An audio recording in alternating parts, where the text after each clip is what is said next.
Well, hello, everybody. I'm Richard Sher, and welcome to a very, very special Square Off. As we welcome back to the program, the amazing Michael Steele, MSNBC's, in my opinion, #1 commentator, also the former Lieutenant Governor of Maryland. Michael, as you know, we appreciate your being with us again. It's great to be with you always, man. It's great to be back in the neighborhood. You look good, and this looks good too. I think I should do that. I'm working it. I'm working it. Yeah, you know, it's a progress thing.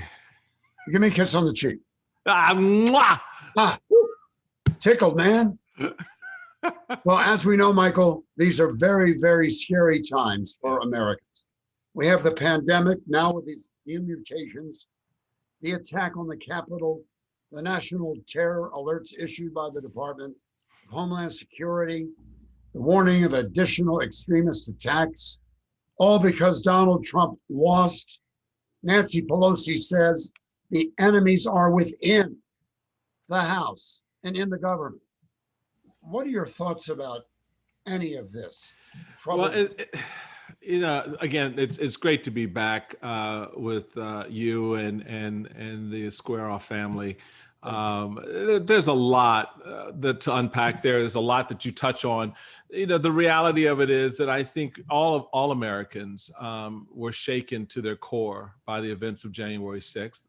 Not just what we saw play out over the campaign season, certainly not what we saw unfold during the lead up to the counting of the electoral ballots.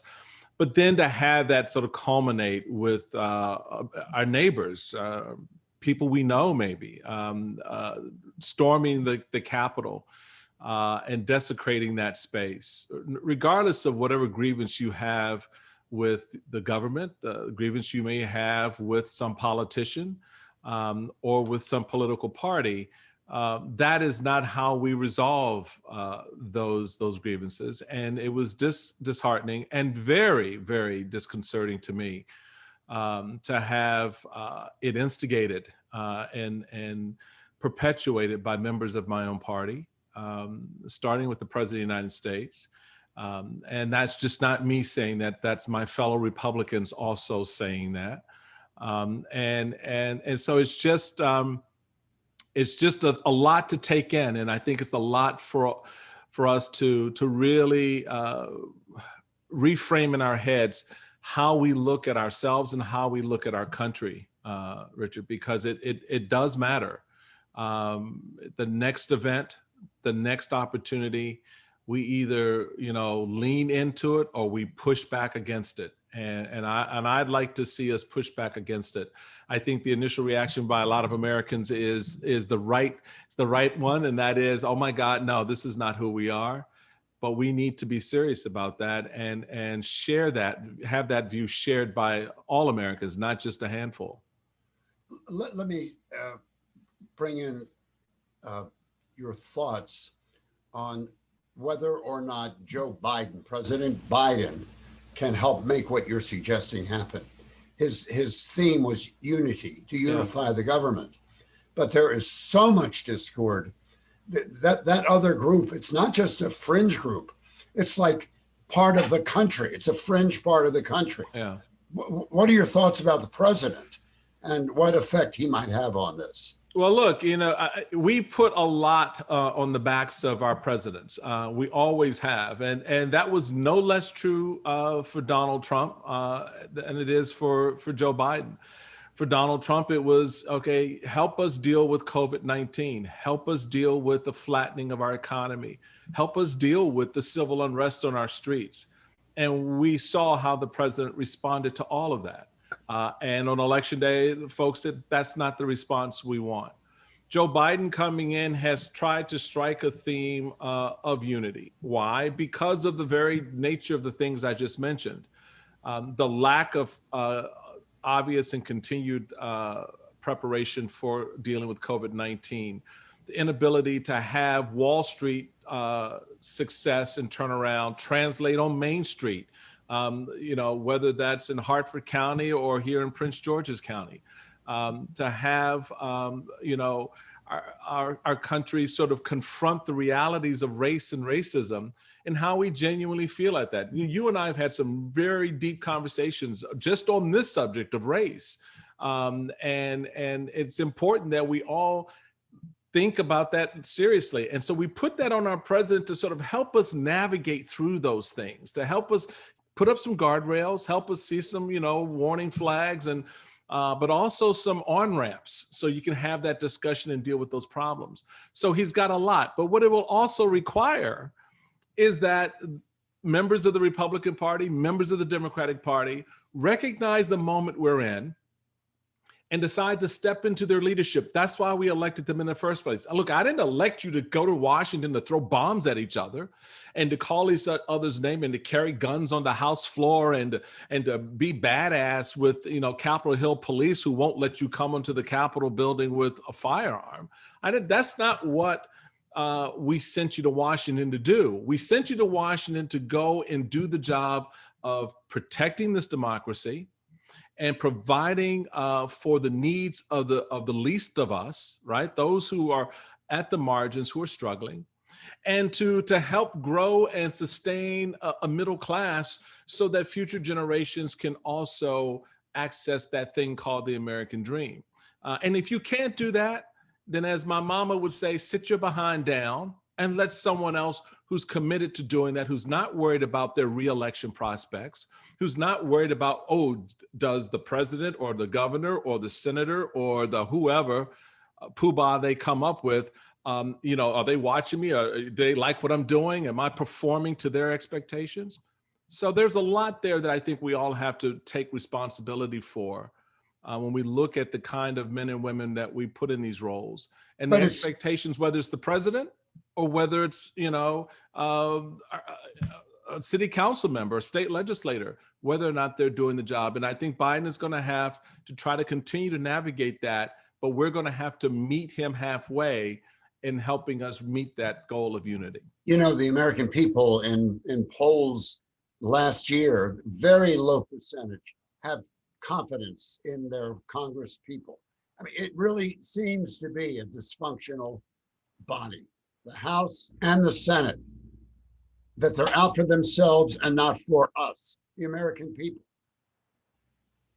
Yeah, that's the general feel of it, because that's the vibe they throw off every day. I mean, we see it play out. We saw it play out during the Bush years. We saw it play out during the Obama years, during the Trump years, and we're now even beginning to hear that drumbeat stir up again. Look, the reality of it is we've spent a hell of a lot of money over the last 5, 6, 7 years for a lot of things that some may question whether or not we should have spent those dollars. We're right now facing a huge fiscal crisis as communities are still in large measure shut down or partially shut down.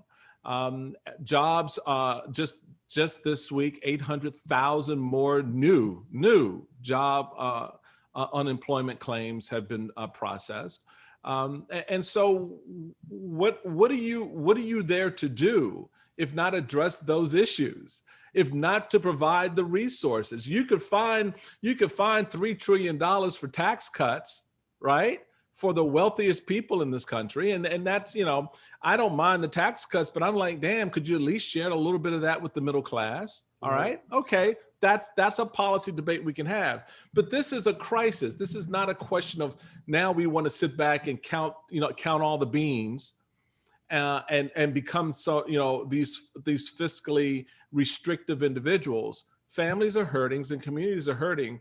And so what kind of leaders are going to step into that space and provide that kind of, okay, you know what? I'm not going to worry about my next election cycle in 18 months. What I'm going to worry about right now is whether or not the people who live on the Eastern Shore and the people who are in Baltimore County and the people who are in the suburban Washington communities, whether or not they have the resources to provide for their kids, their families, their businesses, and what can I do, whether at the federal level or the state level in the legislature, to work with this governor to make sure those resources are provided, accounted for, and that the people ultimately get what they need. All right. we're going to take a short break. Well, we're not going to actually break because we're going to see your face. But Michael, we want to thank our sponsors, of course. And so I want to remind all of our viewers, and we've got a couple of thousand of them, believe it or not, you cannot beat Double T Diners. TT, totally terrific. For breakfast, lunch, dinner, carry out, snacks, head to your nearest Double T Diner, Route 40 West, White Marsh, Laurel, Pasadena, Annapolis, Perry Hall, Double T. And if you've been hurt by someone else's negligence, we urge you to rush out and call our favorite attorney, Attorney Barry Glazer. He is a winner in the courtroom, and he's in it to help you get revenge for the damage you have suffered. Call Barry Glazer, 410-547-8568, and read Barry's wonderful commentaries at alicereports.news. All right, so Michael Steele, the rollout of the COVID-19 vaccines has been a disaster in much of this country. Now there are new variants from South Africa, the UK, and Brazil. Long lines in certain states, senior citizens waiting in the cold, praying that they don't get turned away, that they don't run out of the vaccine. What are your thoughts about this pandemic? Well, it speaks to the lack of preparation for something we knew was coming, something that we knew we would have to provide for on the back end, right? So we knew the virus was coming. I mean, that we now know the narrative behind that and how it unfolded. But we also knew on the other side of this, we would have to provide the vaccine to millions, hundreds of millions of people who need to be saved from it. And the fact that, as we recently discovered, we did not have the stockpile of vaccines available, so that 20 million, I think, was the goal by December 31st. Right. Americans would be vaccinated. I think we just this week hit 18, thereabouts. So clearly the states are under a lot of pressure. The states, by the way, like Maryland, like elsewhere, built the infrastructure for that. They tried to coordinate with the various hospitals and institutions that could provide the vaccine to communities around their states, whether it was a local CVS or pharmacy, or larger facilities like a hospital. But there's no supply. So now we have to, again, in coordination with the states, the governors and administrators have to try to get the federal government up to speed on this. The federal government has to get up to speed. So we're getting some good news. Yes, Johnson & Johnson and Moderna and others are trying to ramp up the supply. The president has announced that he plans to invoke the Defense Act to allow for the Defense Production Act to allow for broader production here at home of the vaccine. But again, it just speaks to just a breakdown in leadership. When you don't take something seriously in the beginning, it will always come back to bite you in the end. How damaging never do you fails. think President Trump's inaction on the pandemic is responsible for what's happened since? Yeah, look, when you're given the information on the front end, in the job of the president, you have to evaluate that. But you don't then take that information and say it's not real. You don't then take that information and go, oh, well, it's over there. It's a China virus. It's not something we caused or we're responsible for. But yeah, we know it's coming here. So why disconnect from the organs that can help you? Why politicize a very basic function like wearing a mask? Why trash the CDC and the guidance that they put out? And when they put that guidance out, then don't even have members of your own administration follow it. Setting a good example when you're in leadership matters. It matters. People, again, going back to my first point, people trust our leaders. They look to them for that kind of guidance. That behavior, So if I don't take, if I'm the governor, the senator, the president, and I don't take that seriously, and I show that in my attitude, I'm going to have a good portion of my constituents who won't take it seriously. They don't see me wearing a mask. Guess what? They're not going to wear a mask because I'm already beginning to feed into a narrative that's out there that this isn't real and this isn't harmful. It's just like a common cold.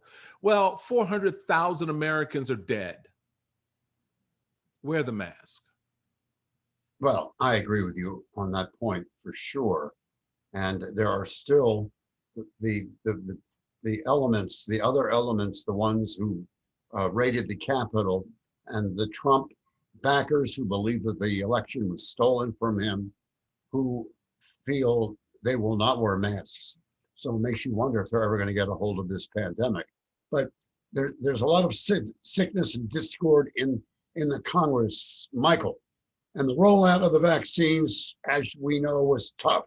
But also there's great concern today from both Republicans and Democrats about Facebook posts by Georgia freshman Representative Marjorie Taylor Greene calling for the murders of House Speaker Nancy Pelosi and other prominent Democrats. She has suggested that she has teams of people who manage her accounts, implying that perhaps some of these comments were not hers. But it's very scary. And now there's apparently some bipartisan support to try to get her out of the Congress. Well, what are you hearing, Michael? Well, yeah, there is. I'm sorry. That's just a lame excuse. Look, when I was lieutenant governor, Bob Ehrlich was governor, Governor Larry Hogan, Lieutenant Governor Boyd Rutherford, the members of our congressional delegation, regardless whether they're Republican or Democrat, if they have something posted on their Facebook page or their Twitter feed, you can't then come back to the people of Maryland and say, oh, well, I didn't post that. Someone on my staff posted that. I'm sorry. The buck stops with you. You're responsible. Sorry. That's the price of leadership, right? Take responsibility and don't make the excuse. Number one, it's lame. Two, she should be expelled.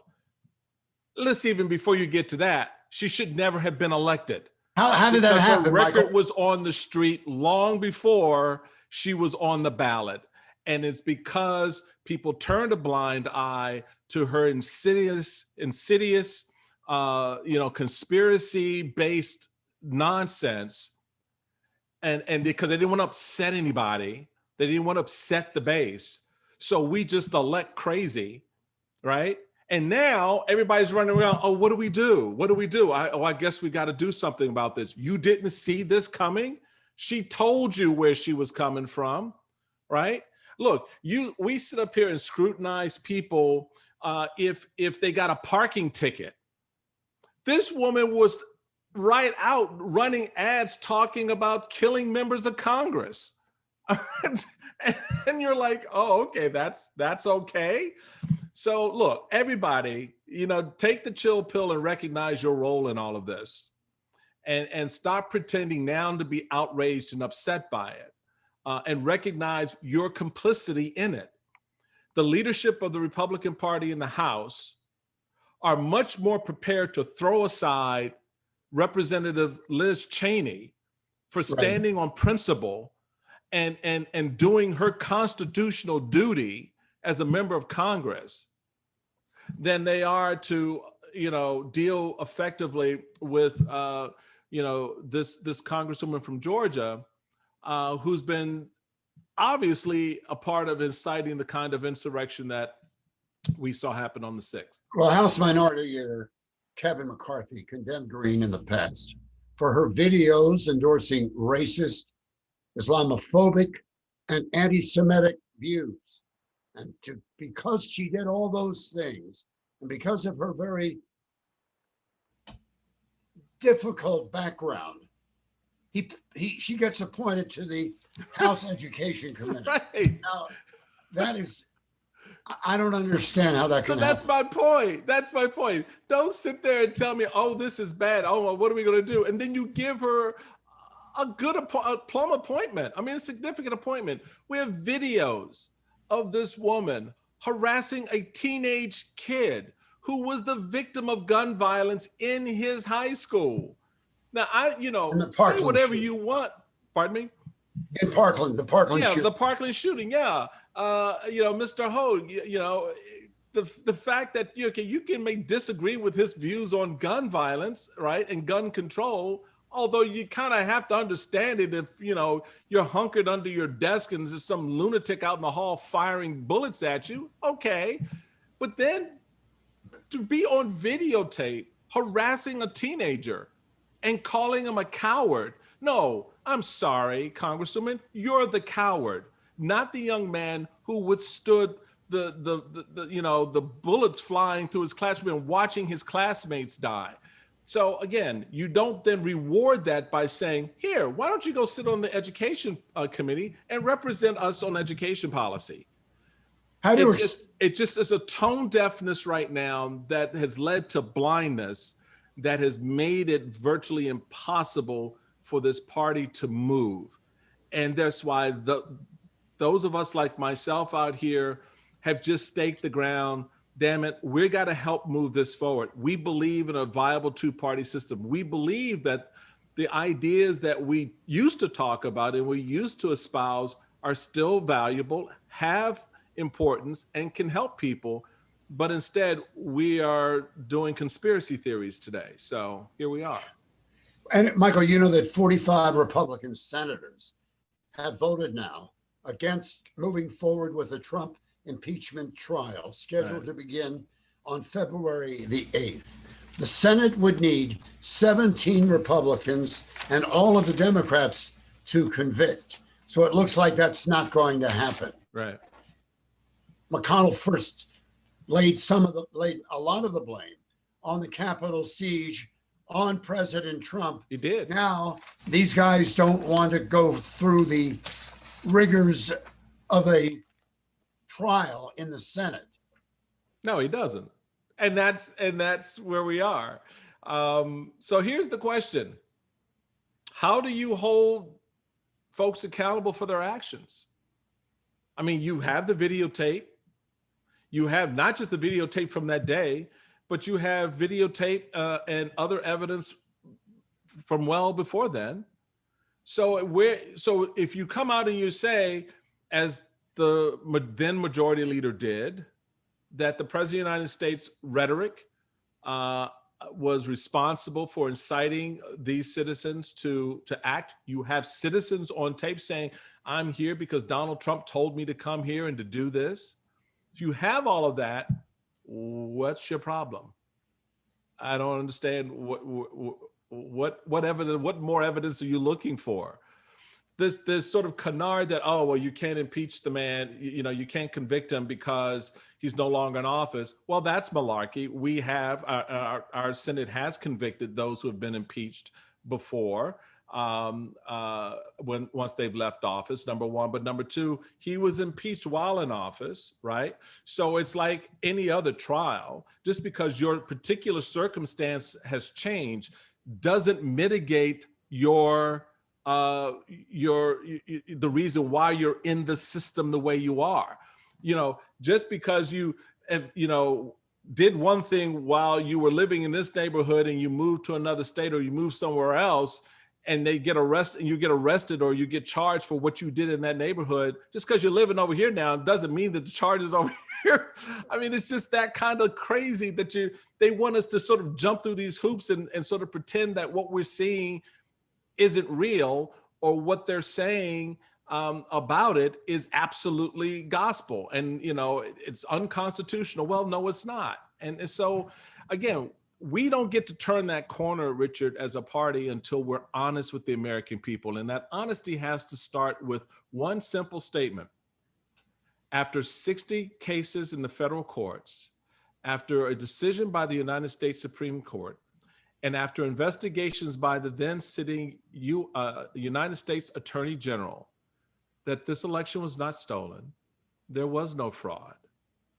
And until Republicans in the Senate, the House, and around the country stand up and say that, their credibility with the American people will remain snapped. because we know, we saw the evidence. We were part of the system. We turned out and voted.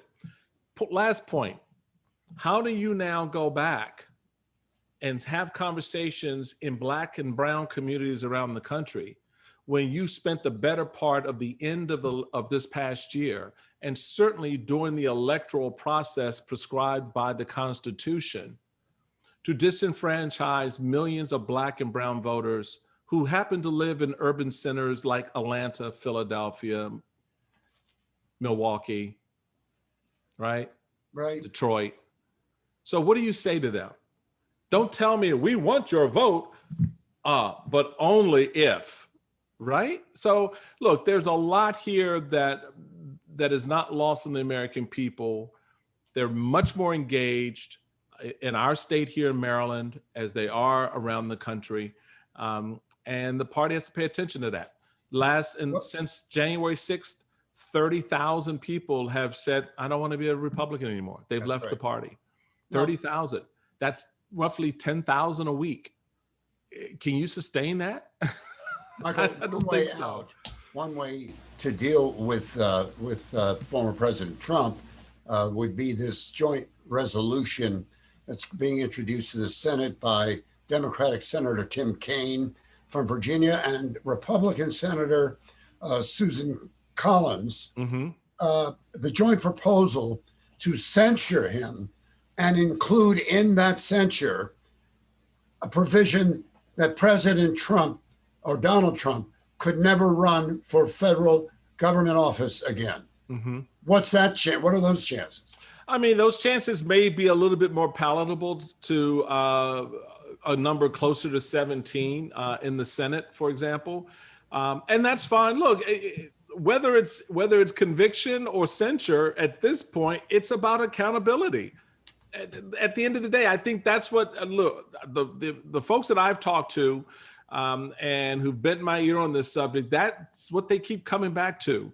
How do we hold someone accountable for this? How do you hold a Senator Hawley and a Senator Cruz, a Jim Jordan, whomever, who are out there participating in this, pushing out the lie that the election was fraudulent when they knew it wasn't, right?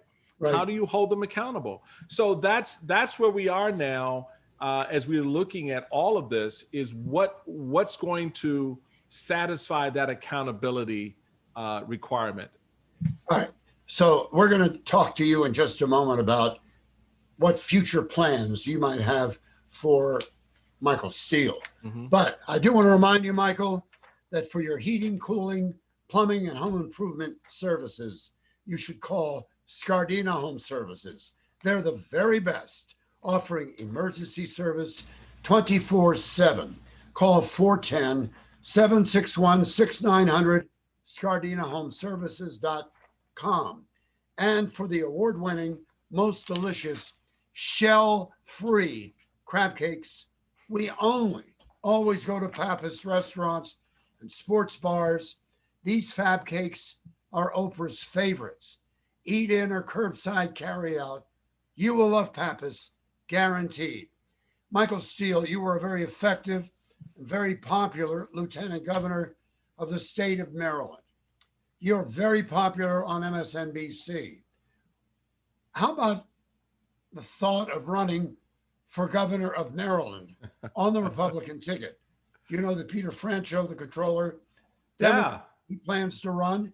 What about you in the State House? What are your thoughts? Well, look, one of the great joys of my life was serving as Lieutenant Governor of Maryland with Bob Ehrlich, and there's nothing like that sense of service. I mean, look, I was the guy who wanted to be a priest and spent time in a monastery preparing for that out of my own personal calling and what I felt how I could best serve. I definitely will take a look at that opportunity. I think Governor Hogan has been a phenomenally powerfully good governor, very popular, not just here in Maryland, but around the country, and has done some things, particularly at a very difficult time, to exhibit the kind of leadership that Republicans like myself believe in, and I think a lot of Marylanders have come to believe in. So it's going to be important to sort of, in my view, to try to continue that, to make that case. But the challenges for the state are going to be even more difficult. We're going to deal with a great economic tightening, because the economic consequences of losing a year, and now probably most of the first quarter of this year, economically, is going to come back. Those bills still have to be paid. Those resources still have to be paid for and delivered. So having the kind of leadership that's ready to take that head on is going to be important. And I'll take a very strong, long look at it and see where the chips fall. I know I'm not everyone's favorite cup of tea within my party. That's okay. I never have been. So I don't let those things bother me. What I do care about is how best you can serve, how best I can serve. And we'll take a look at whether or not that's the kind of service Maryland's going to be up for. Is there some interest already, I'm sure, right? Oh, yeah. Yeah, absolutely. Would you like to be governor of Maryland, Michael? Oh, I would love to. Absolutely. I'm not going to dance around and, let me think about that. No, absolutely. But I know that that's not a call I get to make. The only thing I get to do is put my hat in the ring and step into the ring. Then it's up to the voters out there to decide what kind of leadership they want, and whether it's, level-headed, balanced, strong, determined, fun, but it's going to be up to the voters ultimately to make that decision. We're a long way from that. But for me, hey, let's take a look at it and see if there's a there. If not, okay, that's fine. I'll go to sleep okay that night, but we'll see. Michael, it's great to thank you again, to have you on Square Off. I think this is like your 6th appearance. I know, dude. It's like home here. We will call on you again. That's what I want to know. We'll call on you again in a few months, okay? All right, my friend. I'd like to tell our viewers that they can see this program at squareoff.net. Squareoff.net. We've got lots of people watching. We appreciate it. Michael Steele, we appreciate your time. And we'll see you again soon on MSNBC. Thanks, All right. Michael. Thank you, my friend. Take care.